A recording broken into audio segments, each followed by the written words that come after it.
Start. महोदय, राष्ट्रपति के अभिभाषण में राष्ट्र की दशा का जो भी चित्रण किया गया है उसे देखकर भविष्य के बारे में जनता के मन में अच्छे जीवन की आशा उत्पन्न होना कठिन है। अभिभाषण में अधिक बल शासन ने अभी तक जो कुछ किया है उसकी ओर दिया गया है, जबकि यह सदन और राष्ट्र की जनता आज हमारे सामने जो संकट खड़े हैं उनका निराकरण किस प्रकार किया जाएगा, इसके संबंध में मार्गदर्शन की आशा करती थी। राष्ट्र जीवन के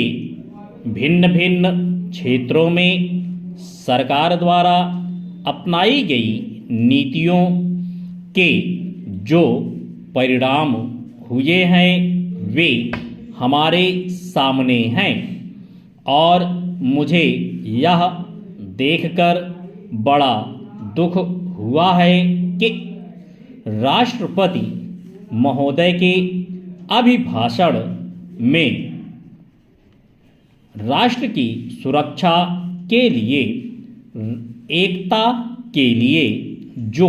नए नए संकट खड़े हो रहे हैं उनका कोई उल्लेख नहीं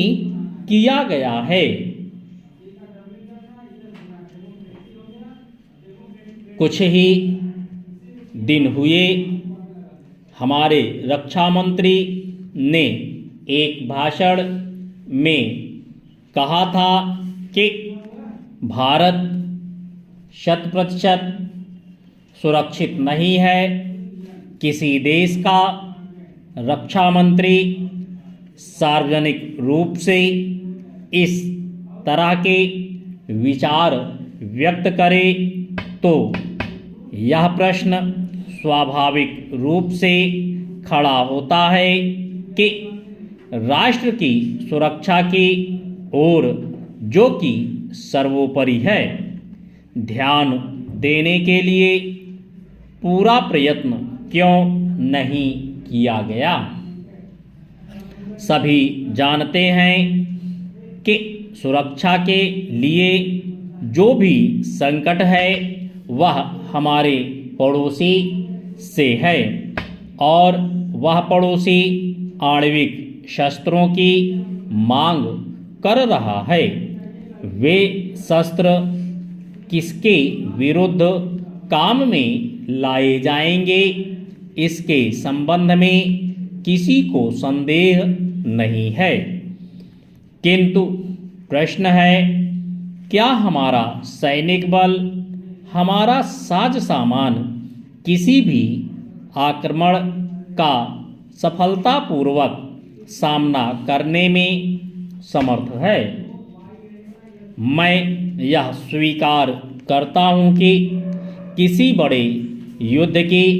आशंका नहीं है, किंतु पाकिस्तान के नेता अपनी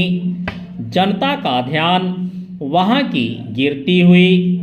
आर्थिक स्थिति से दूर करने के लिए किसी भी समय कश्मीर के प्रश्न पर अंतर्राष्ट्रीय सैनिक हस्तक्षेप को निमंत्रण देने के लिए झगड़ा कर सकते हैं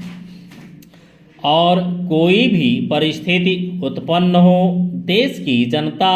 इस सरकार से यह आश्वासन चाहती है कि जहां तक पाकिस्तान के आक्रमण का प्रश्न है, भारत 100% सुरक्षित है। इस संबंध में सरकार को जनता के मन में विश्वास उत्पन्न करने का प्रयत्न करना चाहिए। जहां तक कश्मीर का प्रश्न है, सरकार किसी भी अन्य विदेशी शक्ति से वार्ता करने के लिए तैयार नहीं है।